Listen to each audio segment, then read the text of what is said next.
Après l'arrêt, le projet de construction de Grand Inga a repris grâce à l'implication du président de la République et il a confié la direction générale à l'Agence pour le développement du projet Grand Inga. Et justement, la délégation de la Banque mondiale et de la Banque africaine de développement était sur place pour inspecter les lieux avant la reprise des travaux du barrage du Grand Inga.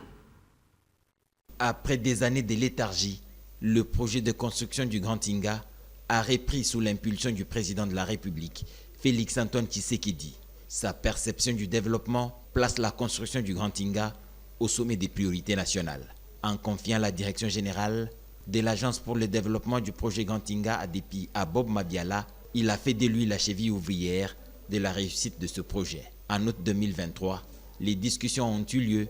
entre ADEPI RDC et la Banque mondiale pour la structuration et la mise en œuvre de l'assistance technique du projet Inga 3. Seulement voilà, les études réalisées en 2013 par la firme canadienne Naecom dans le cadre d'un plan de communication de la SNEL mettaient en évidence un sentiment de frustration au sein de la population dû au développement des infrastructures de Inga 1 et Inga 2 qui n'avaient pas tenu compte de l'indemnisation.